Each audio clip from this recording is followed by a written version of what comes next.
如果说三国是一出英雄大戏，那张飞绝对是最具冲击力的角色之一。他是猛将中的猛将，冲锋陷阵无人能挡。他是性情中人，豪爽仗义，嫉恶如仇。但问题来了，这样的猛将为何会死在自己部下的手里？是他性格使然，还是天意弄人？他到底是一个只会莽的猛将，还是有勇有谋的战神？让我们一起走进张飞的传奇人生，看看他如何凭借一身胆气，在乱世中杀出一条血路。张飞出身平民之家，但家境殷实，并非一般的贫苦百姓。他天生豪爽仗义，喜好结交英雄好汉，身边总是不乏江湖豪杰。他性格直率，遇事从不拖泥带水，最喜欢的就是酣畅淋漓的痛饮大酒，最后拔刀舞剑，豪情万丈。与那些文弱书生不同，他不讲究文雅，也不喜欢咬文嚼字。他相信这个乱世中，拳头和长枪才是最管用的道理。正因如此，当他遇见刘备和关羽时，仿佛找到了真正的知己。刘备虽然出身皇族，但却落魄无依，胸怀大志，却一贫如洗。关羽则性格沉稳，忠义无双，武艺超群。三人志趣相投，都不甘心做庸庸碌碌的市井小民，而是想要在这乱世之中闯出一片天地。于是在涿郡桃园，他们焚香拜天，对着苍天发誓，不求同年同月同日生，但求同年同月同日死。这一誓言奠定了他们一生的兄弟情谊，也开启了一段千古流传的传奇。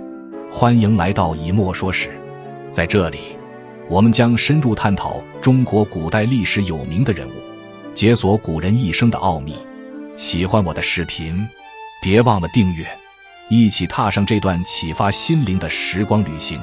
从那一天起，张飞不再是一个寻常的豪侠，而是刘备麾下最可靠的猛将。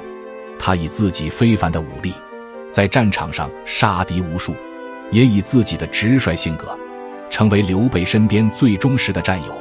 无论战局如何变化，无论胜败如何，张飞始终站在刘备身旁，誓死追随。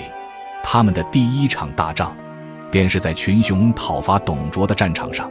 彼时的董卓权倾朝野，横行无忌，天下群雄联合起来，试图将他推翻。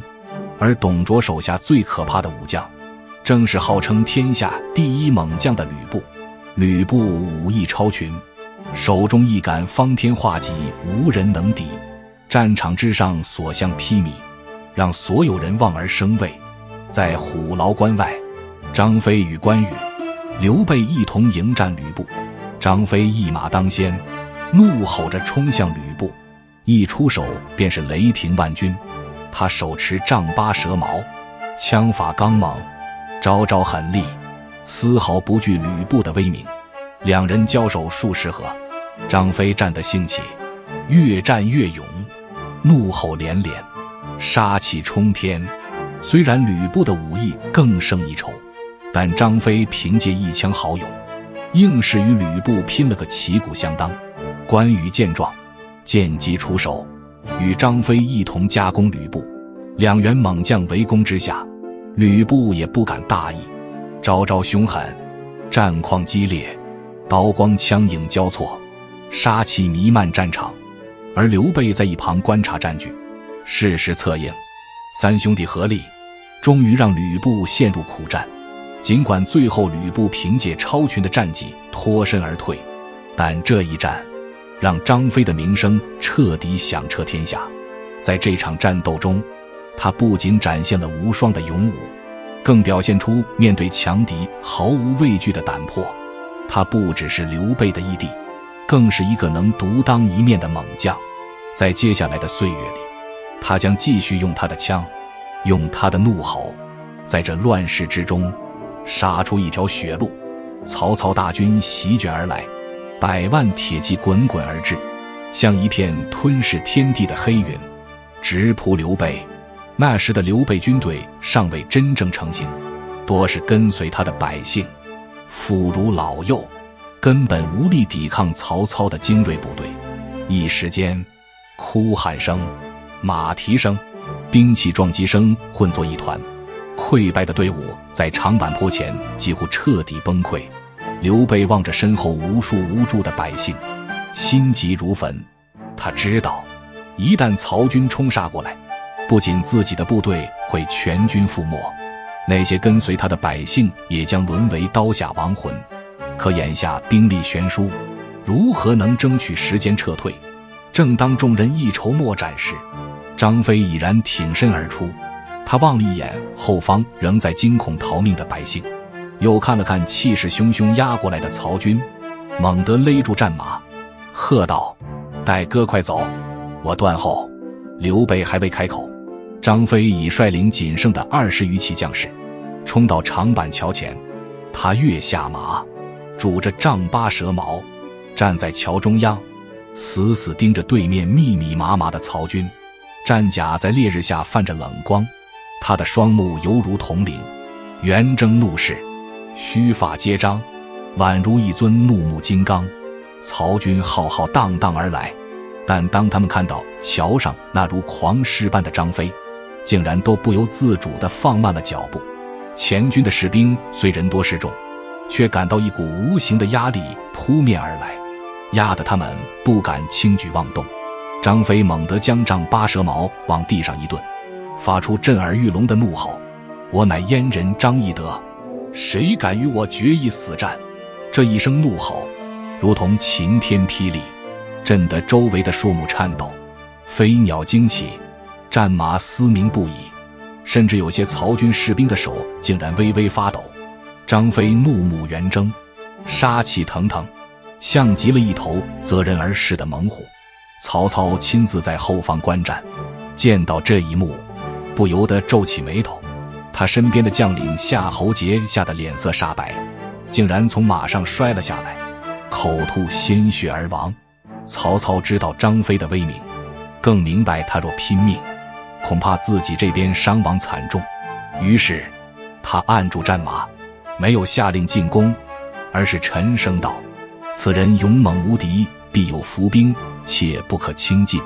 曹军前锋迟迟不敢靠近，生怕张飞率军杀个回马枪。而张飞看准这个机会，一边怒吼威慑敌军，一边暗中观察刘备的撤退情况。待到大哥成功撤出，他猛地倒提长矛，纵身跃上战马，猛然回身冲入树林，随即悄然隐去。等曹操终于下令推进，才发现张飞早已全身而退，而刘备的队伍也已撤得无影无踪。这一战，张飞仅凭一声怒吼，便吓退了100万曹军，成功为刘备赢得了生机，也让他的名字再次震动天下。然而，战场上所向披靡的猛将，终究敌不过命运的无情。关羽败走麦城，被孙权所害的消息传来时，张飞正在巴蜀驻守。当他得知二哥惨死，整个人顿时如雷击一般，他怒吼着掀翻了面前的酒坛，咬牙切齿，怒火滔天，眼泪夺眶而出。多年来，他和关羽并肩作战，兄弟情深，如今二哥竟死于孙权之手，这让他如何能忍？关羽战死后，他的悲愤几乎将他吞噬，他日夜痛哭，发誓要亲自带兵讨伐东吴，为二哥复仇。然而，战前的悲痛并未让他冷静下来，反而让他的性格变得更加暴躁。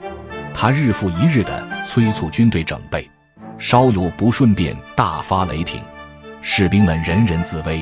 他要求所有人披麻戴孝，以白旗白甲示爱，连稍微动作迟缓的将士都要挨上重责。在他的怒火下，军营中的气氛紧张得让人喘不过气，特别是他的心腹将领范江和张达，两人原本忠心耿耿，却因长期遭受折磨，渐渐生出怨恨。张飞本就酒性上头，心情又极端低落，时常对他们拳脚相向。甚至喝令他们3天之内完成所有战备，否则就要处斩示众。这最后的一次辱骂，彻底压垮了范江和张达心中的最后一丝忠诚。战前夜晚，张飞喝得酩酊大醉，回到营帐倒头便睡。夜色沉沉，军营中静得吓人。范江、张达两人面面相觑，知道自己已无退路，不杀张飞，他们必死无疑。两人手持利刃，潜入帐中，在漆黑的夜色里，狠狠地向熟睡中的张飞下手。刀光一闪，血溅战袍，张飞未曾喊出一声，便已身首异处。天亮时分，蜀军才发现主帅已死，满营哗然。而范江、张达早已连夜逃奔东吴，将张飞的首级献给孙权。消息传到刘备耳中，他呆坐良久，接着便是撕心裂肺的痛哭：大哥、二哥、三弟，一起誓言同生共死，如今关羽惨死，张飞也殒命，他心中的怒火再也无法抑制。他不再顾及大臣的劝阻，也不再去衡量利害，他要出征，他要伐吴，他要让东吴血债血偿。正是这股怒火，最终引发了蜀汉伐吴之战，也让蜀汉开始走向衰亡的道路。张飞的一生是战场上的猛虎，是刘备最忠实的战友，他的勇猛无人能敌。早在桃园结义之时，他便是兄弟3人中最豪放不羁的那个。在虎牢关，他敢与吕布硬碰硬；在长坂坡，他以一声怒吼震慑100万曹军。在蜀汉征战的岁月里，他多次守卫疆土，冲锋陷阵，靠着自己的武勇为蜀汉立下无数战功。然而，他不仅仅是一个战场上的猛将，更是刘备创业之初最坚定的基石。每当刘备身陷险境，他都在身侧挺枪而立，绝不退缩。他对蜀汉的忠诚从未动摇，即便在最艰难的时候，他也没有像某些将领一样投靠强者，而是始终守在刘备身旁，直至生命的最后一刻。但他的死同样是一种无奈的悲剧，他不是死在战场，不是死在敌人的刀下，而是被自己最信任的部下所杀。他的勇武未能护住自己，他的忠诚未能换来同样的忠诚。他的性格是他的光辉，也是他的枷锁。如果他能学会克制，能少一点暴躁，是否会有不一样的结局？历史已然写下，留下的只有叹息。张飞，一位铁血猛将，一位忠诚义士，却在复仇的路上未能走远。他的死成了蜀汉盛极而衰的前奏，而他的名字也成为三国历史中最令人惋惜的悲剧之一。张飞的一生如同一柄寒光四射的战矛，刺破了乱世的沉闷，也照亮了蜀汉从兴起到衰落的风雨征程。他是那个敢在虎牢关挑战天下第一猛将吕布的猛士，是那个在长板桥上一声怒吼吓退100万曹军的战神，是那个誓死追随刘备，从一介平民成为蜀汉名将的传奇人物。然而，他也是那个因性格暴烈，最终死在自己部下手中的悲剧英雄。他的一生既有豪情万丈的辉煌，也有令人扼腕的遗憾。当初在涿郡，他与刘备、关羽结义时，或许从未想过3兄弟誓言同年同月同日死，最后却以最残酷的方式被打破。关羽死于孙权之手，张飞死于自己部下的刺杀，而刘备在2位兄弟惨死后悲愤至极，带领大军伐吴，最终克死白帝城。曾经情同手足的3人竟未能并肩战斗到最后，令人不胜唏嘘。如果说关羽之死是一场政治上的奇剧，那么张飞之死更像是一场无法挽回的性格悲剧。他勇猛无敌，冲锋陷阵，所向披靡，可他缺乏对人性的警觉。缺乏对身边人的体谅。他的直率成就了他，也害了他。他可以凭借一腔怒火吓退曹军，但却无法让自己最亲近的部下敬畏之余仍心怀忠诚。他对兄弟的感情足够深厚，可对手下的管教却过于严苛，甚至残酷，最终让曾经忠诚的将领范江、张达生出了背叛之心。历史上，张飞的死直接导致了刘备伐吴的决心，而这一决定成为了蜀汉走向衰败的重要转折点。蜀汉的兵力本就远不如曹魏，而刘备在关羽、张飞相继去世后，带着哀伤与愤怒出征东吴，最终大败而归。曾经的蜀汉三兄弟各自走向了悲剧的终点，而蜀汉的国运也从此一蹶不振。尽管如此，张飞依然是一位值得敬仰的英雄。他的勇武与忠诚，他的刚烈与无畏，依然让后人铭记。他不是完美的英雄，但正因如此，他才更具人性。他有血有肉，有怒有哀，他敢爱敢恨，敢冲敢战。他的每一寸鲜血都是为兄弟、为蜀汉而燃烧的赤诚。他或许不是一个善于谋略的大将，但他是战场上最值得托付后辈的战友。他的怒吼不仅震慑了敌人，也成为了后世英雄气概的象征。如果命运能再给他一次机会，如果他能稍加克制自己的暴躁，是否能改变自己的结局？如果他能像刘备一样深谙人心，能像诸葛亮一样沉稳谋略，是否还能陪伴蜀汉走得更远？这些问题永远没有答案，历史不会重来，而张飞的名字已然定格在三国的史册之中。他是一位猛将，也是一位悲剧英雄。他用自己的刀枪写下了蜀汉的辉煌，也用自己的愤怒谱写了自己的终章。他的死是个人性格的悲剧，但他的生命却是一首豪迈的战歌，至今仍在人们心中回荡。张飞已逝，但他的故事仍在江湖流传。他的勇猛，他的忠义，他的遗憾，都成为了三国中最让人惋惜却又无法忘怀的篇章。